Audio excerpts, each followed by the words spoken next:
So for those that are just joining and for those that were on, welcome to the third Lunch and Learn High Tunnels 2015 online workshop. I'm Cheryl Burns. I'm the Project and Outreach Manager for the Capital Resource Conservation and Development Area Council. Capital RC&D is a nonprofit organization that works to conserve natural resources and promote economic development. Primarily, we work in the 7-county region within south central Pennsylvania, but occasionally we have the opportunity to host projects that support the entire state, such as offering support for high tunnel growers like yourselves.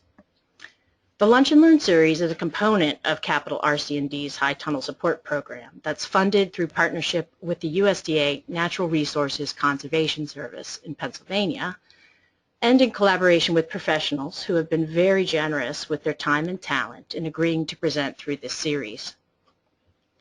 For today's session, Soil Management for Year-Round High Tunnel Production, Getting Started, we're excited to collaborate with Chris Lent, who is an Well, hello everybody, and good afternoon now that it's a few minutes after noon.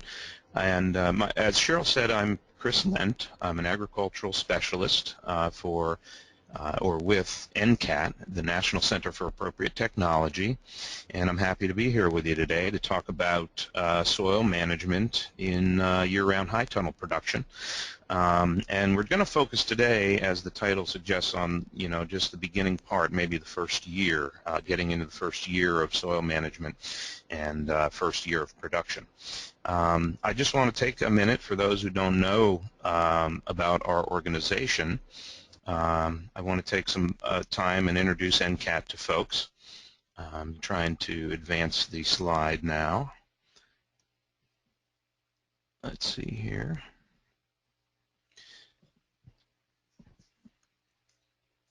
Here we go. I'm sorry that took so long.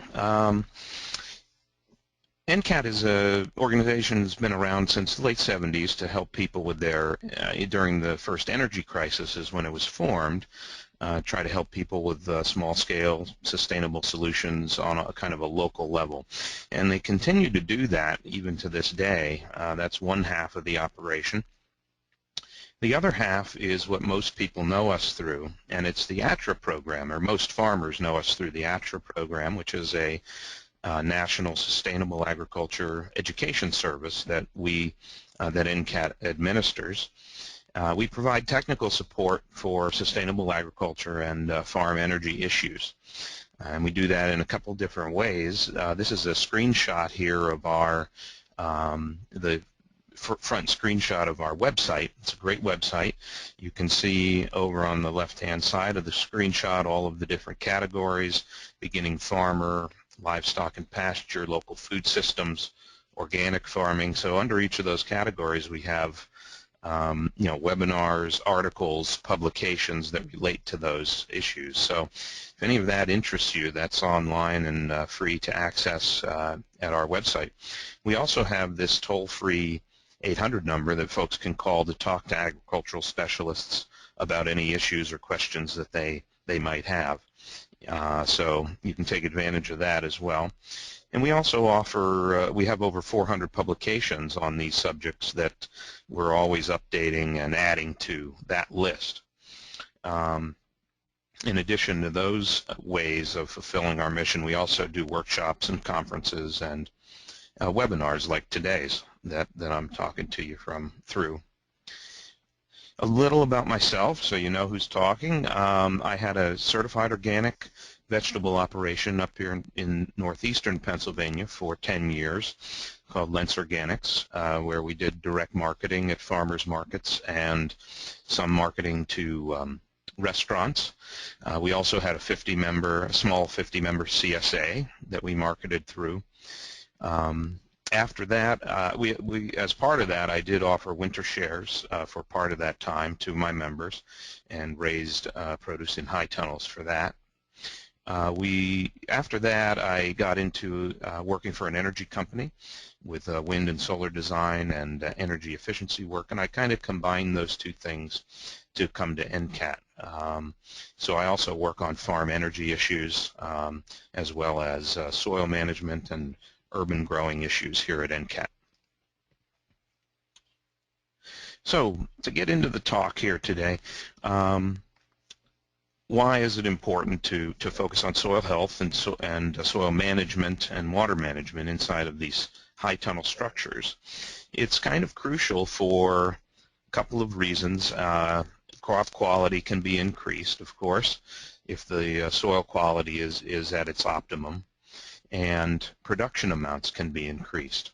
The other aspect, which I don't have listed here, but you can also save some money if you're managing your nutrients needs of your crops more efficiently and the soil health more efficiently. You can actually save some money as far as inputs are concerned. And that all leads to, increased profitability for your farm. So that's kind of the direction I'm coming at this from today.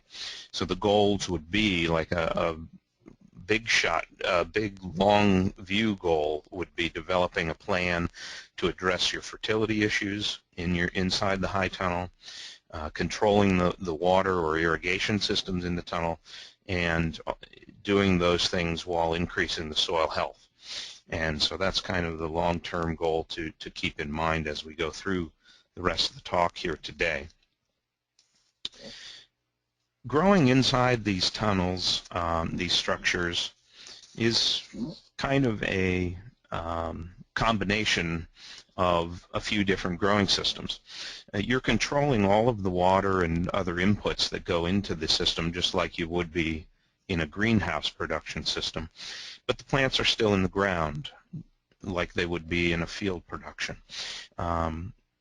So you're getting benefits of both systems without actually being one or the other. The combination offers the benefits of being connected to the soil and with the in-ground planting, but you also get the great benefits that come from having that protection around the plants and being able to control those inputs. So it's a unique combination, and it pays to kind of look at what kind of unique conditions are created by that combination of growing. Those conditions consist of some of these points that I have here. It's basically because it's covered and not exposed to the rain, it becomes like a desert or an irrigated desert system. If you were not to irrigate these, it would basically dry out and become desert-like conditions in here, and that has some implications as far as the root zone and where the nutrients are going to be inside these structures. You're also going to move for every one layer of covering. It's been shown that you move about 1.5 zones to the south of frost hardiness when you're looking at frost hardiness zones. So you're no longer, once you step into these tunnels, on your ground, on your farm. You're in basically a new location, and that those increased temperatures can have an effect on the soil and the health of the soil, and we're going to talk about how that does affect the soil. Also in these systems, the water wants to move upward. It's constantly trying to evaporate out of the soil, and that's different than an infield situation where the water is always moving downward, and it has some implications for the soil health. You can with that evaporation, you tend to get nutrient buildup toward the soil surface, can move the nutrients up out of the soil or out of the root zone. So they're not as accessible to the plants. So there's implications with that kind of water movement trying to come out of the soil all the time. Additionally, inside these structures, usually growers are using a very intensive growing method. They are relatively inexpensive structures, but there can be a lot of upfront costs putting one of the structures up. The NRCS program does help with that, but still these structures can be an investment, and they're also very valuable ground inside these structures that's protected, and you can grow some very high value crops. So the intensity of growing and what we ask of the soils is very high in these systems, and that can affect how we manage the soil nutrient or fertility program, and also how we manage the soil health. It can be hard because of those intensive methods of growing to fit in crop rotations sometimes, and also it can be hard to fit in a cover crop into that system. And rotations and cover cropping are two very essential tools to keep soil in a healthy condition. So we're going to talk a little bit about the challenges of that and how those can be, how rotations and cover crops can be incorporated. We already touched on a few of these, but the higher daily temperatures inside these structures do increase the plant growth, and that puts more of a demand, nutrient demand, on the soils. And that, coupled with the intensive crop production, can really lead to a real nutrient demand on the soil. And oftentimes it's recommended that you double the amount of nutrient inputs to produce inside these structures because of those two reasons, as compared to field-grown crops. Higher soil temperatures can lead to faster breakdown of soil organic matter, and this is the microbes in the soil are more active at higher temperatures, so that soil organic matter that they rely on as a food source is broken down more quickly when the temperatures are higher, and that can have a lot of implications for soil structure and moisture holding capacity and all of the other benefits that soil organic matter actually contributes to the soil health. Irrigation that we control in these systems can affect soil biology. The microbes aren't going to work in soil that isn't moist, and we can kind of control through irrigation the root zone area because the roots aren't going to go where there isn't moisture in it either, and that basically determines nutrient availability, and that's why the irrigation system you choose and how you manage that does affect your soil health, and we're going to talk about that. It's basically the same soil fertility as we look at for open field production, but you have to pay more attention to the details of your additions because everything seems to be exaggerated in these systems. The nutrients can build up more quickly because there's not rain that's flushing the nutrients out, and that can lead to certain problems inside these structures. Soluble salts are a common problem in these structures because they're not getting flushed regularly, and they can build to toxic levels and affect your plants. So we're going to try to look at how to avoid those things. So in the first year, our basic objectives would be to bring the pH into a balance. You either adjust that with a lime to bring the pH up, or sulfur if you're too high a pH. You'd want to do that according to your soil testing. Bring your macro and micronutrients into optimal levels, and also want to work on your organic matter content of the soil. And we talked a little bit about what benefits that has to your soil health, and we'll continue to touch on that through the talk here. And you're basically looking at building soil structure so that you have good air and water infiltration, and also so you have those channels for the roots to move through easily and access nutrients and water. And you want to install and manage the right irrigation system, which I already kind of touched on. But all of these objectives look at both or all three of these things that are across the bottom of the slide. You're looking at the physical makeup of the soil or the soil structure. You want to improve that. Building aggregates a lot of times is how it's referred to, so that you create those air and water channels in the soil. You want to build biological life in the soil. And you also want to look at the chemical side, meaning the nutrients that you have in the soil to make them as available to the plants and your crops as possible. So I want to go through starting at the beginning, and I'm assuming that we're going to start in the spring of the year, like we are in real time, and that we're going to go through a full summer, spring and summer, and then put our high tunnel up in the fall, and then getting ready for our first winter crop. And that's kind of the example or scenario that I'm going to be building on throughout the talk here today, and using examples from that kind of a scenario. So the first thing you'd want to do, and the first thing we have control over, is we have site selection. And you want to try to put these structures on as nice a soil as you possibly can. You want the condition and fertility of the soil to be as high as it can be. Otherwise, you're going to be fighting that for the first few years of your production. The soils inside these structures are often amended to quite a degree, and you can change the condition and fertility of the soil, so that if your soil is not perfect, you're going to be able to change that and improve it. But the better the better the soil is in the beginning, the less you're going to have to amend it in the long run in order to get good production.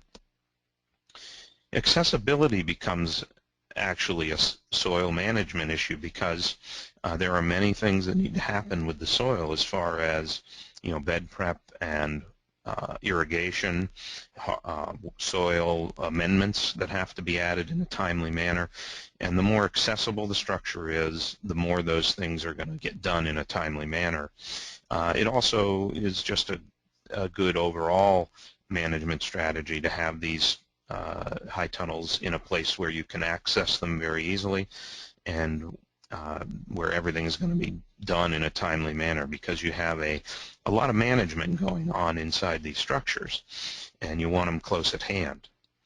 But everything else being equal, it pays to pick a very well-drained soil. Keeping excess water out of these tunnels is a very important part of soil management, and I think that a heavy clay soil would probably be the worst type of soil to start with for one of these structures, to grow in one of these structures. And a clay loam or sandy loam, something with a lot more loam in it and better drainage capabilities, would be a better soil to start with to begin with. You can do things to improve the drainage of your soil, and most of the planting areas on your farm are probably well drained, or you're not producing much on them already. So you're probably very familiar with this concept already. But the better the drainage, the less you're going to have to fight with the soil condition throughout the growing inside these tunnels.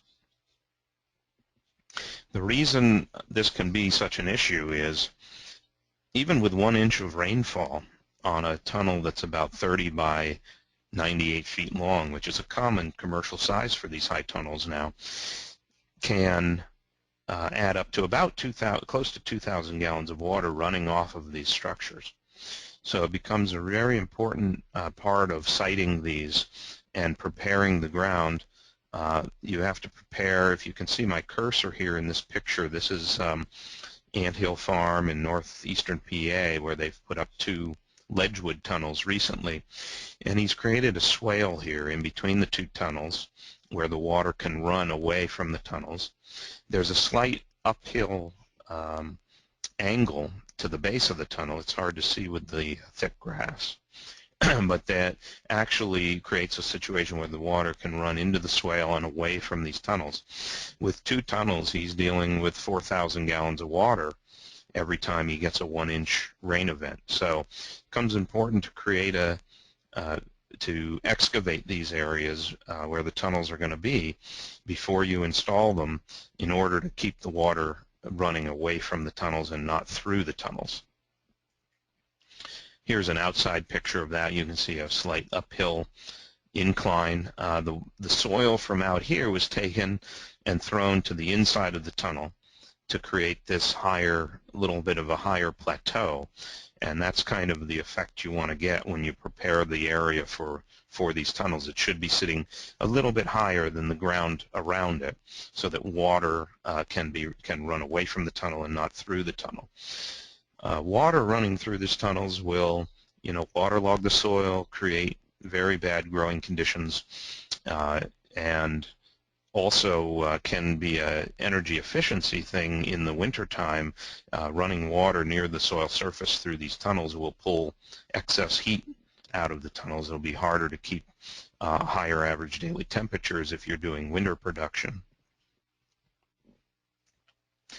Another example of how to manage water coming off these tunnels would be a guttering system, a gutter system. This is an example on a Four Season Tools movable high tunnel, and they're collecting the rainwater, and it's piped through here into a collection system, and they use it for irrigating. But it also keeps the water from hitting the base of the tunnel and running into it. So I wanted to point out also down here, this website is a YouTube video of a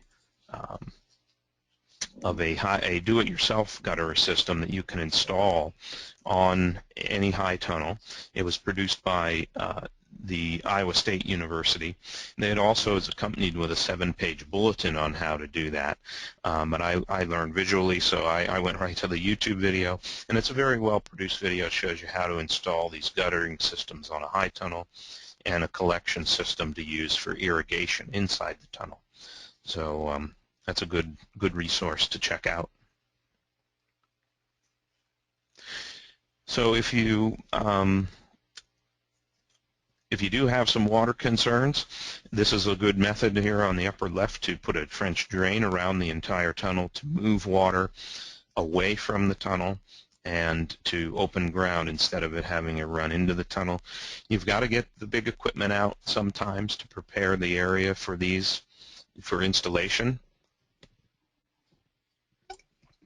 And you want to create that higher plateau, take the ground from outside of where the tunnel is going to be and throw it in towards the tunnel and level it off. That's a good starting point.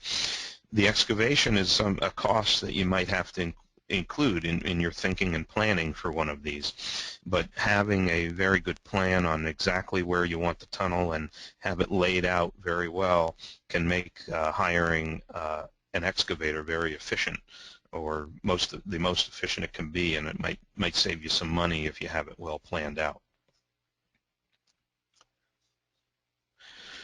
So now I want to go into soil preparation for the first year for this tunnel, for a tunnel system.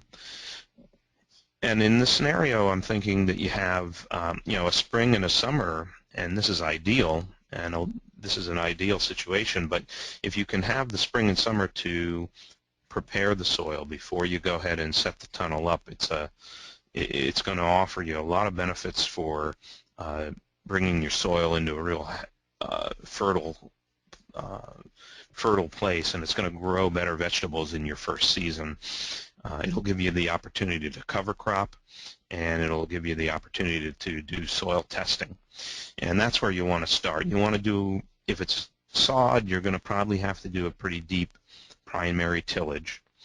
And your soil prep for these beds you might think of as using the bio-intensive growing method, because that's basically what you're going to be doing in these tunnels. You're going to have plants close together, and you want a very deep root zone so they can get all the nutrients that they can. And deep preparation is a good start. In future years, you want to reduce your tillage so that the soil health improves, but for this first year you're going to have to do some pretty deep tillage. This is the stage in fall, early summer, when you start preparing this ground, when you want to do your first soil test. And this can be a regular field soil test, normal field test, where you're getting just the major nutrients and your pH tested, so you can start bringing them into balance. You want to make amendments at this stage for pH, so you're going to be adding lime or sulfur as your soil tests indicate in order to get the pH to the right level. And then you also want to make your major nutrient level adjustments like your calcium, magnesium, and phosphorus, potassium, those things you might want to bring up into optimal levels based on your soil test. And you also now have the opportunity at this stage to plant a green manure or a cover crop, because there is a difference between the two. A cover crop, you do get a lot of benefits from a cover crop, but it usually isn't allowed to mature the way a green manure is, so it can add, actual biomass to the soil. But you may have the opportunity here to put a mix of grasses and legumes. This is an example picture of rye and vetch, which is a classic cover crop mix. And you have time to do that and still get it mowed and incorporated before you need to put your tunnel up in the late summer. So that can start adding structure to the soil. It can start adding a little biomass. It can help add some nitrogen to the soil if you're putting legumes in, and it's a good first start. It'll start suppressing weeds and all of those benefits that you get from a green manure. Just a little aside here, I wanted to mention that in assembling these structures, you can actually affect the soil to a large extent through compaction. Foot traffic alone can do a lot to compact the soil, and if you get involved with tractors or any kind of a vehicle to help with this process, that can even do more damage. So it helps. It pays to have dedicated footpaths to try to stick to when you're assembling these structures, or you may be fighting those compaction issues for many years to come inside the tunnel. Just something to keep in mind.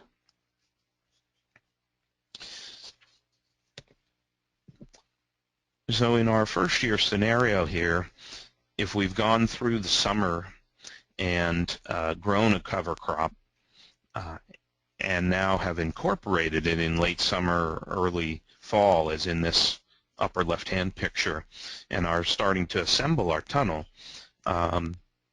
it's time now at this stage to do a more complete soil test. And I'm going to talk about soil testing quite a bit throughout this talk because it is a major tool in soil management in high tunnels. It is for all growing, but it is especially important in high tunnel management so you don't over-apply nutrients and get nutrient buildup issues. So at this stage, you'd want to take another soil sample or soil test, and this time you're going to incorporate not only the major nutrients, but you want to test for micronutrients as well. And then you'll have the opportunity, before you put your first crop in, to adjust those micronutrients. You also want to make sure you brought the pH up into balance. Add another test to this one this time of year. You want to know what the organic matter content is of the soil. The micronutrients and organic matter are not commonly part of a regular soil test. Those are add-ons. You have to pay a little extra for those, but it's worth knowing those numbers. And you want to then move on to amending the soil. One of the major amendments that high tunnel growers use is compost. And I wanted to talk about compost a little bit here because I think it's sometimes misunderstood and misused, especially inside of a high tunnel structure. It's a very good soil amendment. It has a lot of nutrients. It can build soil structure. It can add soil organic matter, and it can bolster microorganisms in the soil, but it's really not a complete fertilizer. And in addition to that, a well-matured compost, which is really what you would want to try to be using, the nitrogen isn't immediately available from that. It has to be released over time. So it's a really nice slow-release type fertilizer. But you have to know that your plants aren't going to get a direct nitrogen benefit from it right away in a lot of cases. The problems that are associated with compost is an animal-based compost, which is what most people are using, can build up phosphorus levels very quickly. It can build up other nutrient levels, and it can build up soluble salts in the soil very quickly. So if it's over-applied, and soluble salts, when they're at a toxic level, can really affect your plant growth and be harmful. So you want to try to avoid that. You need to know what's in the compost, and so for that reason, you should have it analyzed just as you did your soil samples. And you should know the major nutrients in the compost, nitrogen, phosphorus, and potassium in particular. So we'll talk a little more about that in a few minutes. Like I said, it's good for building that initial soil organic matter of the soil. You can also increase the biological activity in the soil with a shot of compost. But you should start after the first year. You should start considering alternatives to build organic matter in the soil, like peat moss, or byproduct from coconuts that they're using now to replicate the soil building capacity of compost without adding the excess nutrients. And any compost you bring on should be covered so that you don't leach nutrients out of it until you're ready to use it. And the other thing I'd say is when you are incorporating it in your soils, or adding it as an amendment, you should always incorporate it within about 12 hours in case there is any ammonium type nitrogen in it. You'll lose less of that if you incorporate it into the soil. This is a picture of what it looks like about 20 tons to the, if you're applying about 20 tons to the acre of compost inside of a high tunnel. That's going to be about the thickness. This looks thicker than it actually is. There's a few spaces that you can't really see there, but this is what about 20 tons to the acre looks like, which would be a good amount to start with in your first year. I would then consider cutting back on compost usage in future years and looking at alternatives. So the soil tests are to let you know what's in your soil, and this is what you're going to be testing for. You should know what's in your soil and the nutrients in your soil. The major nutrients are over here on the left, trace nutrients or micronutrients on the right. And then down at the bottom, you should also begin testing at some point for soluble salts. That comes down the road in year 2 and beyond, so we're not going to really talk too much about that, but if you can test for that. Soil organic matter, as I said, is another addition. So all the things in green on this slide are not part of a normal soil test, and you'd have to ask for them as an additional test. But they are worth testing for so that you know what's in your soil. Chris, if Yes. I may interrupt quickly, we had a few questions that I thought before we moved too far into testing that we might address quickly, if you don't mind. Sure. So Carl noted that in high tunnel operation, one needs to be careful to manage all the variables to provide for optimum growing conditions for the crop, soil, water, atmosphere, etc. And then asks, what about insects and mold management in tunnel operations as it relates to soil quality, and also any concerns with slugs in high tunnel operations?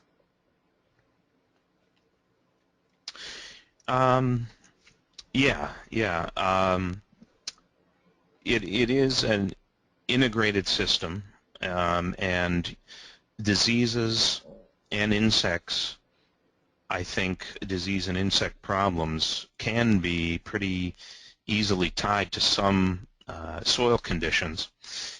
The healthier the soil, the healthier your plants are, and the idea of organic production is the healthier the soil, the healthier the plant is, and the more able it is to deal with diseases, or more aptly put, the more able it is to, the less susceptible it is to disease and insect damage.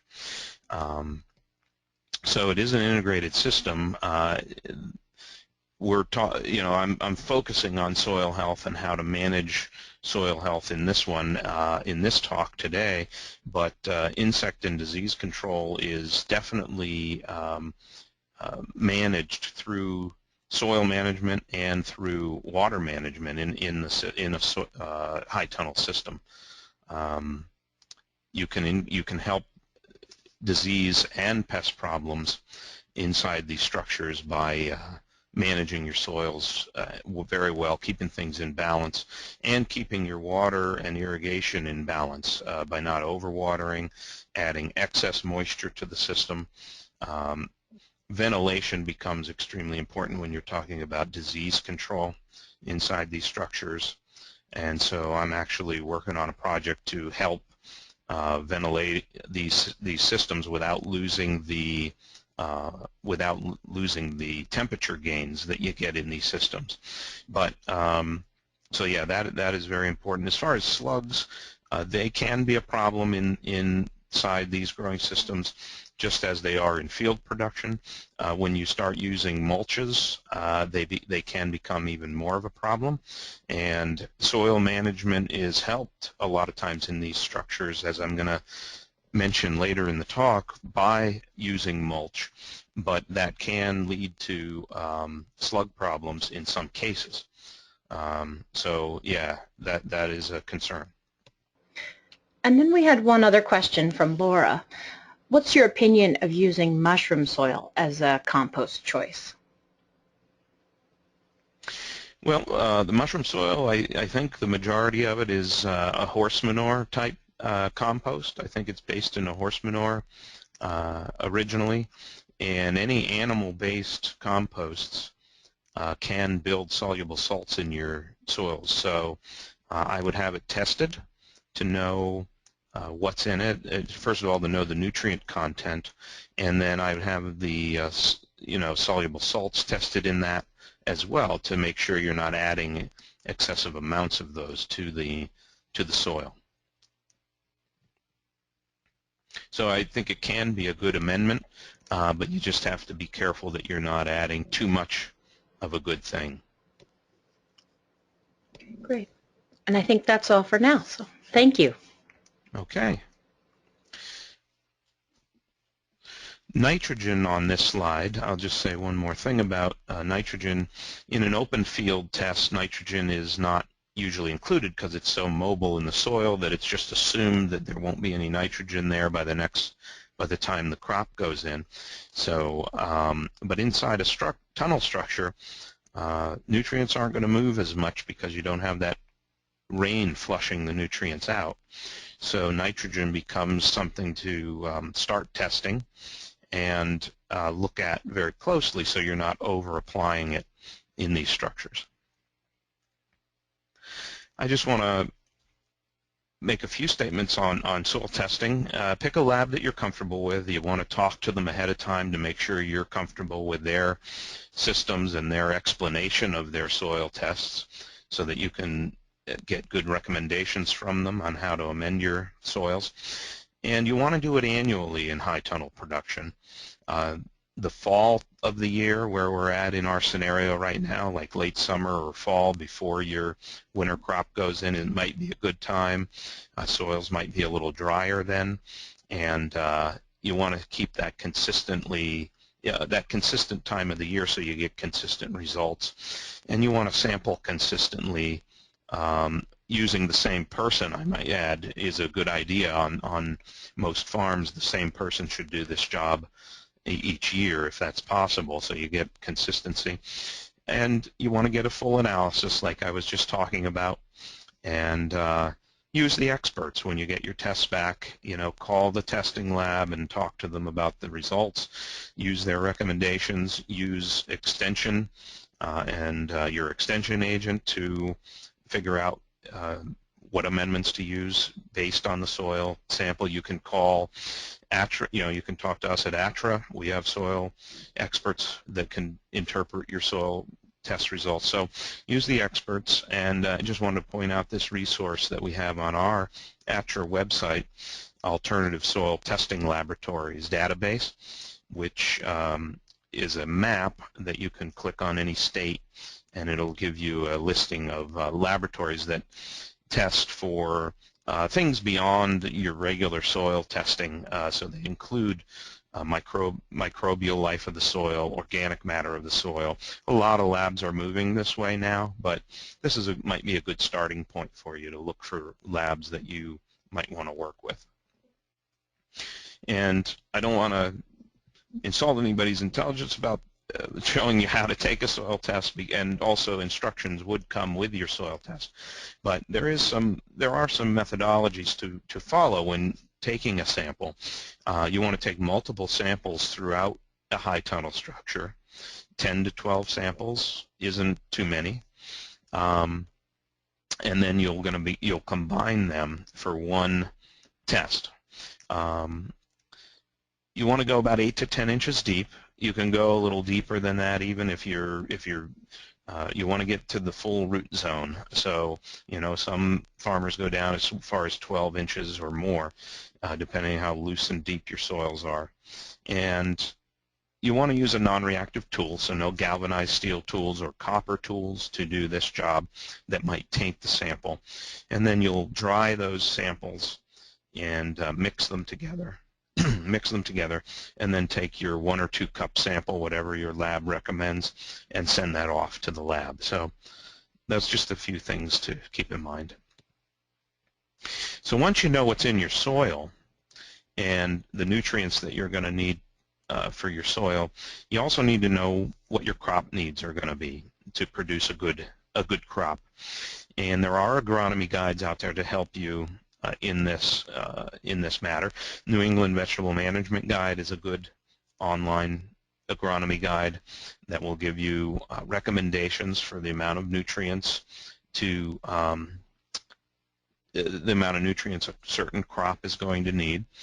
Knott's Handbook is another classic agronomy guide, and the Missouri Extension right now has that up online. This is if you go to buy the Knott's Handbook, it's maybe $100 or more, but Missouri Extension has this up online right now for free access and at this website, and that's a resource that you could take advantage of. Take your test lab suggestions and couple them with the recommendations from the Knott's Handbook and use the experts to determine what amendments and how much of those amendments you're going to need to put the nutrients in the soil that your plants are going to need to produce.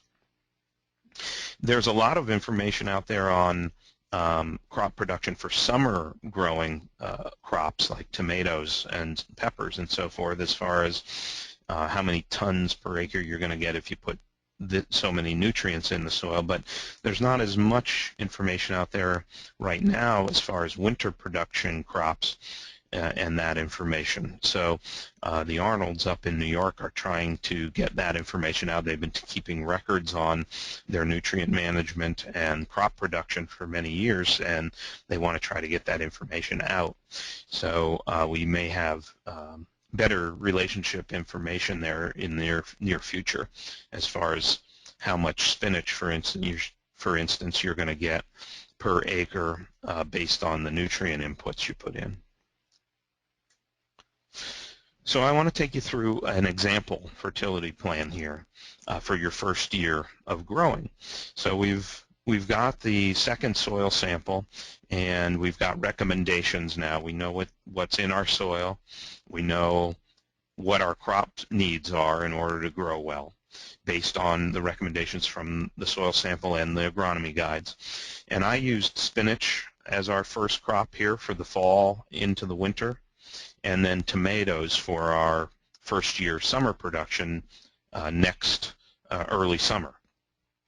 And these are the recommendations: 100 pounds of nitrogen, 40 phosphorus, 120 pounds of potassium. And if you put that's for the spinach. The tomatoes are 160 and 150. So the total recommendations are here across this bottom line here. 200 pounds of nitrogen, 100 pounds of phosphorus, and 270 pounds. This is all in pounds per acre, 270 pounds of potassium. There was also recommended in the agronomy guides a side dressing for the spinach and a side dressing for the tomatoes, but that's when they're already growing and after they're in the ground. So I'm just focusing right now on the pre-planting recommendations. I'm going to show you how you figure these. So what would you do? Would you just throw all of that down on the ground, incorporate it, and plant your plants? Well, that's not a good way to really go, because you have to give yourself some credits for nutrients that are already in the soil so that you don't over apply your nutrients. And that's what this chart is showing. I've got across the top here the recommendations that we just looked at, but we also now have to figure how much the compost contributed and how much the cover crop contributed and how much our organic matter content contributes, and also what soil nitrogen might already exist. So in order to do this, we're making a few assumptions about the compost. We're assuming that we put down 20 tons of well-composted cow manure, and that the analysis of that compost came back as 10 pounds per ton of nitrogen and 10 pounds of phosphorus and 10 pounds of potassium. That's I chose 10, 10, 10 for easy figuring, but that's not too far off of what it could be. We're also going to assume that 20% of that nitrogen from the compost will be available in the first season, and then most of the phosphorus and most of the potassium, if you see down here, 80% of the phosphorus, 90% of the potassium is available in the first season. Based on that, you can figure out exactly what the contribution of that compost will be, and you do that by taking your 20 tons that you put down and multiplying it by 10 pounds to the ton of nitrogen in this case, and that equals 200 pounds of nitrogen. And if 20% of that is available, you take 200 pounds times 20%, so 40 pounds of that nitrogen will be available in the first season. So we got to give ourselves that credit right here, 40 pounds.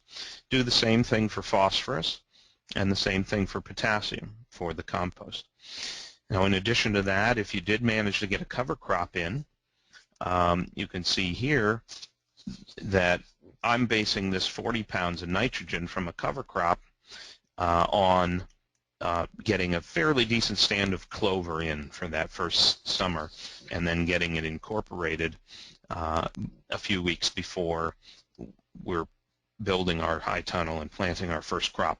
And according to the agronomy guides, that will contribute about 40 pounds. So those agronomy guides are a good guide in telling you what a cover crop might contribute to your nitrogen if you do get it incorporated. Also, for your organic matter content, which you now know from your soils, this organic matter content of 3% will contribute 60 pounds of nitrogen in the first year. And that's based on this assumption down here. You can assume you're going to gain 20 pounds of nitrogen per acre for each percentage of soil organic matter. And that's what that 60 pounds of nitrogen represents. As far as soil nitrogen, on this line here, this is where you would put your soil credits from the previous year if you we're assuming that there won't be any soil nitrogen this first year if you had open field production on this site. The rain has probably washed most of that away. But you could very well find out what your soil nitrogen is and plug it from soil testing and put it in here. So we can see now that we're very glad that we didn't just add all of those recommended amounts, because after we take these credits into consideration, we only need 60 pounds of nitrogen and 90 pounds of potassium and no phosphorus. You can see how quickly the phosphorus builds up with the addition of composted cow manures or animal-based manures. So the next stage is to figure out how you're going to put those nutrients in the soil. And there's a lot of options out there. These are all organic fertilizers that I'm listing here. There's a lot of choices. A lot of these are OMRI approved if you are concerned about organic certification. But you always want to check with your certifier just to make sure amendments and soil additions are approved or not prohibited. The analysis of these, say for instance in the bone meal, the 690 is that's percentage by weight of the nitrogen, potassium, or nitrogen, phosphorus, and potassium that's in these organic fertilizers. And that is helpful to know when you go to figure out the amounts of these you want to put down on your soil to take care of your recommended needs. And that's what I'm going to show you next, and I guarantee you this is the last math we're going to have to sit through here. But in our example, we needed 60 pounds of nitrogen, and if I choose feather meal to put that down, that's 13% by weight of nitrogen. What you do is take your 60 pounds and divide it by 0.13, or 13%, and it gives you the pounds per acre that you'll need of feather meal in order to meet that 60-pound requirement. And then down here, if you divide that 462 amount by 440, you get a more manageable amount for your high tunnel production. It gives you ounces per 100 square feet that you're going to need in order to amend a bed, for instance, in your high tunnel and put 60 pounds of nitrogen down. This is the same figuring over here for potassium, the 90 pounds of potassium that we needed in our example. So you can see from all those examples, you can figure out exactly how many ounces per square feet you're going to need to add of various fertilizers in order to bring your soils up to the optimum level of what your crops are going to need without over applying, because you've already given yourself credit for what's in the soil. Now, I didn't talk much about micronutrients yet, but they're going to have to be amended to some extent sometimes in your soils. They're very important for crop growth, but you want to keep these things in mind when you are adjusting micronutrients. You want to use you're dealing with very small quantities, especially within a high tunnel structure, so you want to spread them as evenly as you possibly can, because it's easy to really over apply these. If you're going down one side of a bed and then you come back the other side of a bed and you're overlapping in the middle, then you've doubled the amount of nutrients you're putting down in that one area. So it's very easy to over apply these. I always suggest starting with about half the amount that's recommended from your soil tests, and try to apply that first, because you're going to get a chance to amend these micronutrients again next time around. So I would move slowly with these. Liquid form is always easier to apply and more evenly than powdered form or any other form. So you can also test the plant material itself, and this is kind of another tool that's used by greenhouse and high tunnel growers when they're looking to amend nutrients. They look at both macro and micronutrients in the actual plant material, and then they amend through foliar feeding those nutrients that are needed by the plant. And that's not taking care of a soil issue, but it will give the nutrients, if you foliar feed those nutrients to the plants, it will give them what they need for that season. So that's another option or another tool. I just want to point out this resource from ATRA that is a organic fertilizer and amendments resource guide, and it's in map form. Again, you go point to the map, the state on the map that you're interested in, and it'll give you suppliers of bulk organic fertilizers and specialty soil amendments.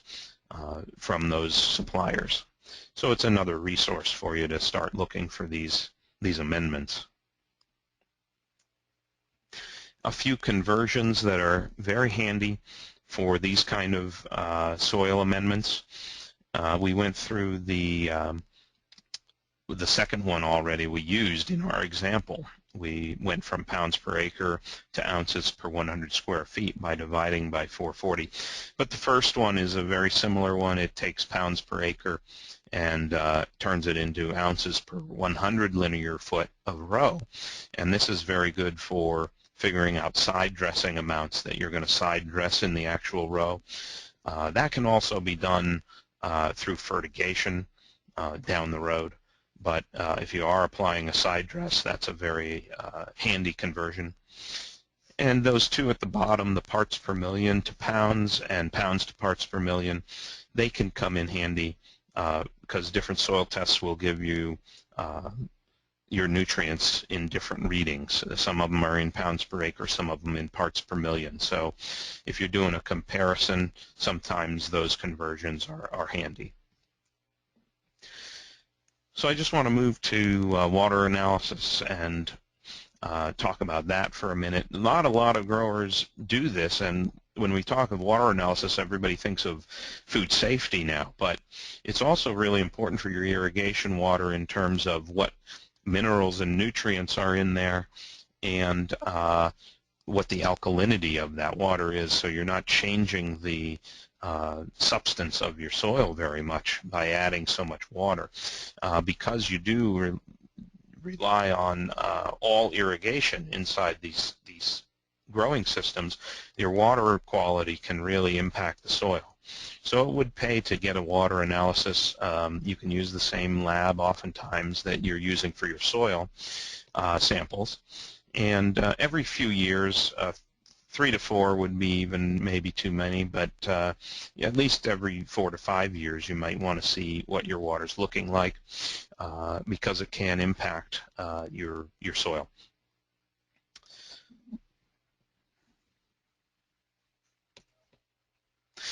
And I want to talk about irrigation because it's so important. It's such an important part of soil management in these structures. The type of soil that you have and the structure in your soil, meaning the amount of aggregates and pore spaces that you have, can determine the depth of the watering zone, how much water you're going to need to apply, and it also, that really determines your root zone and how much access your roots of your plants are going to have to the nutrients in the soil. So this is a very important part of managing the soils. It also, the soil organic matter level would come back to, again, it determines how well the soil holds the water. So that's going to be another factor that determines how your soil interacts with how much you need to water and your irrigation plan. The higher your soil organic matter level, and you should be shooting for 4% or more. Eventually, it might take a while to build that up. But the higher you have that, the more water holding capacity your soil should have. And the less variable your watering will be, and the less you'll have to rely on irrigation.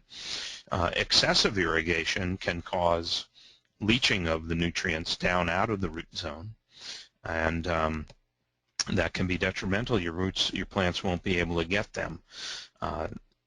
So that's very important not to over-irrigate. It's whether you check the moisture level with a tool or whether you're actually digging in your soils to figure out how deep your watering's going to plan your irrigation sessions.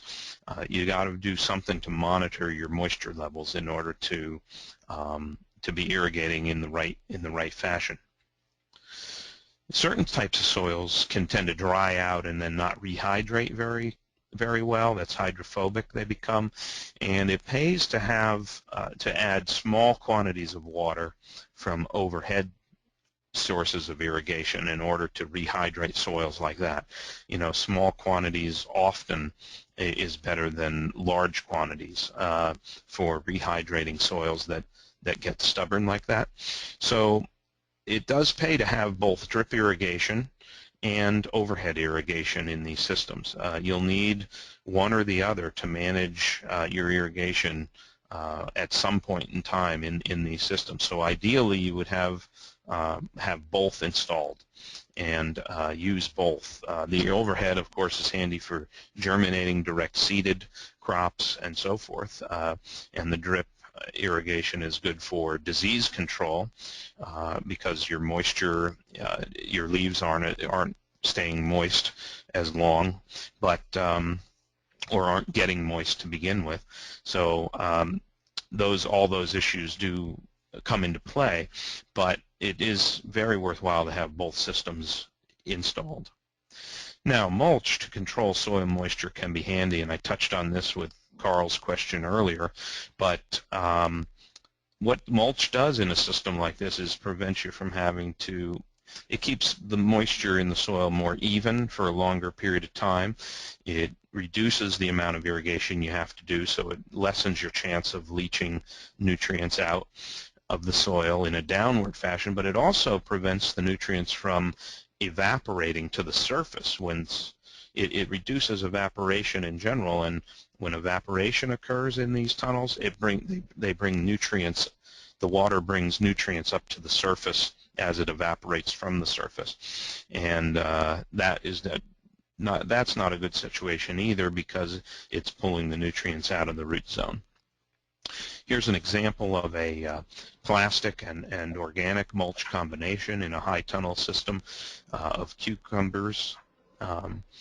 And like I said, it can reduce the evaporative water loss, but it also reduces soluble salt movements towards the soil surface, because they come to the surface with the nutrients, and it will reduce that problem.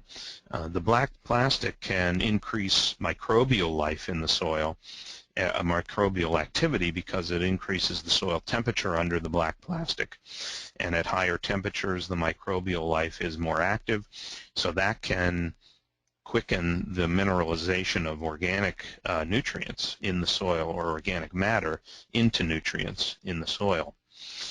So that can be a good thing. It can make nutrients available to the plants, but it's also it also can break down soil organic matter more quickly, so you may have to replace that. If you go to a mulch system, you may have to replace your organic matter more times, or in a larger amount. So I wanted to touch on rotations.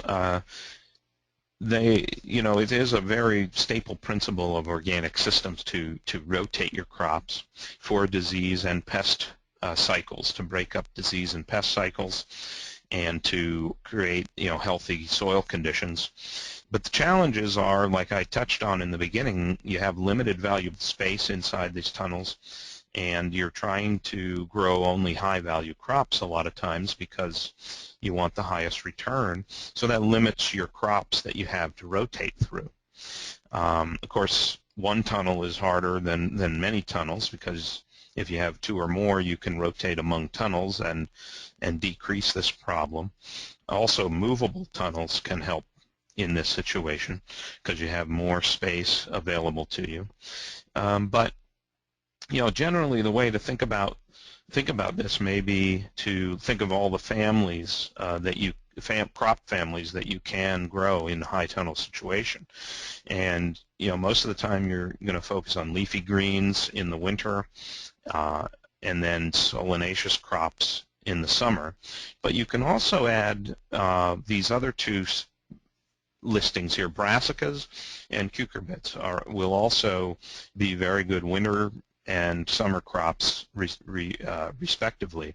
So you might start out like with a spinach crop in the fall of this first year, and move to a tomato crop next year for the summer production, and then go back to a brassica like Asian greens or broccoli rabe, or some type of a brassica crop to cover your next winter production, and then move into a cucurbit, squash or melon or cucumber for the following summer. And in that way you do break up the families a bit. And there are also examples, and if we do a follow-up to this webinar in the fall on second year production and beyond, there are examples of people incorporating cover crops and getting creative with rotations that I can talk about during that session. And I just wanted to touch on movable tunnels. These do increase the amount of space that you have available, so it can help you manage your soils through cover cropping and rotations. It exposes the soils to rain, so nutrient buildups don't become as much of an issue if you are moving these regularly. But what I want to point out there is you shouldn't rely on that as a way to manage your nutrient buildup. You should actually be trying not to over-apply your nutrients in the first place, so you don't have that nutrient buildup issue, instead of just relying on irrigation or rainwater to wash them out when they do build up. So that's just something that I like to mention. And you can also work these open areas a lot more easily than inside a tunnel. That's just another advantage of your high tunnel. Some farmers don't like them because they think they're a little more they're hard to they're more susceptible to wind damage, according to some farmers. You do need to anchor them very, very well to the ground in their relative, whatever location they're in, and they can cost more up front because of the moving systems that are involved. These are just some examples. This is a Four Season Tools V-Track system. And you can see the extra bracing needed, so that's the extra cost, so that they don't rack while they're being moved. A close-up of the V-Track, a sliding design from Four Season Tools. This is a Rimmel greenhouse design on rollers. I just wanted to show you a few examples here. Now here, we're coming close to the end here of our session, of our webinar, but I wanted to just point out a few resources. These are some people who are working on soil health issues very specifically in high tunnel growing systems, and any of their work that you can access online would be beneficial to read if you're educating yourself on this. Vern Grubinger is a specialist with the University of Vermont Extension. John Birnbaum has worked with the Michigan State Student Organic Farm with high tunnel production for many, many years. And Steve Moore, who used to farm down in southern Pennsylvania, has contributed to this subject a great deal, and he's now down at Elon University. So if you look up any of those folks and any of their work in high tunnels, they've got a lot of good resources to investigate. And here's a few other website resources for high tunnels if you don't have time to copy these right now and you're interested in them, just get in touch with me at the end of the session. I'll give you my email here toward the end of the talk, and you can email me, and I can send you this slide so you can follow up on this. But those are very good resources for educating yourself in this area.